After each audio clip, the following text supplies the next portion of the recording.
April 16க்கான current affairs வந்து பார்த்துட்ருக்கோம்ப்பா. First current affair என்ன, முடிவும் இடையூறும் முற்றியாங்கு எய்தும் படுபயன் பார்த்து செயல். அதாவது என்ன சொல்லியிருக்காங்கன்னா, பொருளில் செயலை முடிக்கும் வரை வரக்கூடிய இடையூறு முடிந்த போது கிடைக்கும் பெரும் பயனும் ஆகியவற்றை ஆராய்ந்து தான் செயல்படணும்னு சொல்லியிருக்காங்க. ஓகே, கரண்ட் அஃபேருக்குள்ளே போயிடலாம். அதாவது ஃபஸ்ட்டு வந்து ரெண்டாவது கரண்ட் அஃபேர் வந்து என்ன சொல்லியிருக்காங்கன்னா, புது பொலிவுடன் 300 அரிய ஆன்மீக நூல்கள் வந்து மு க ஸ்டாலின் வந்து வெளியிட்டிருக்காரு. அந்த புத்தகத்தில் வந்து 300ன்னு சொல்லியிருக்காங்களே, அது வந்து என்னென்னு பார்க்கலாம். அதாவது வந்து என்னென்னு பார்த்தோம்னா, அதாவது அரிய நூல்களான மறுபதிப்பு தான் விட்டுருக்காங்க.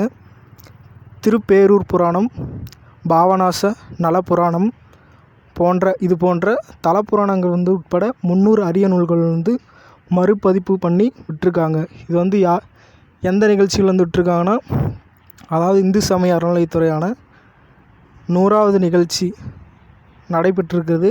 அந்த நிகழ்ச்சியில் தான் வந்து மு க ஸ்டாலின் வந்து இந்த 300 புத்தகங்கள் வந்து 300 அரிய ஆன்மீக நூல்கள் வந்து விட்டுருக்காரு.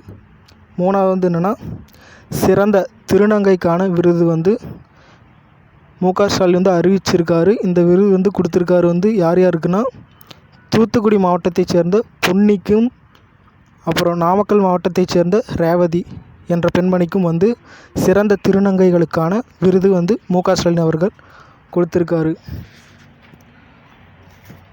இன்றைக்கி ஃபுல்லாகவே மு க ஸ்டாலின் பற்றி தான் பார்க்குற மாதிரி இருக்குது.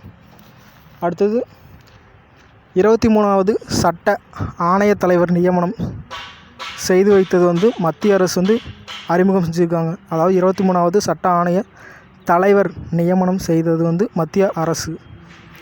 யார் வந்து நியமனம் செய்திருக்காங்கன்னா, அதாவது உச்ச நீதிமன்ற ரிட்டையரான நீதிபதி தினேஷ் மகேஸ்வரி இவர்கள் தான் வந்து நியமனம் செய்து வைத்திருக்கிறார். இது அவர் மட்டுமல்லாமல் மேலும் 2 பேர், மொத்தம் 3 பேராக செஞ்சு வச்சுருக்காங்க. எதுக்கு வந்து இந்த சட்ட ஆணைய தலைவர் நியமனம் செய்து வச்சுருக்காங்கன்னா, அதாவது பொது சிவில் சட்டம் குறித்து விசாரிக்க கொண்டு வந்திருக்காங்கன்னு சொல்லியிருக்காங்க. 5வது என்னென்னா, மீண்டும் மு க ஸ்டாலின் வந்து மாநில உரிமையை மீட்க உயர்நிலை குழு அமைக்கப் போவதாக அறிவிப்பு செஞ்சுருக்காரு. அந்த அறிவிப்பில் மத்திய மாநில அரசுக்கு இடையேயான உறவு, மாநில உரிமை மீட்டெடுக்க இந்த விஷயங்களில் வந்து கலந்து ஆலோசிக்க விதி இந்திய அரசியலமைப்பு சட்டம் விதி 110 கீழ் அறிவிச்சிருக்காரு. தேங்க்ஸ்.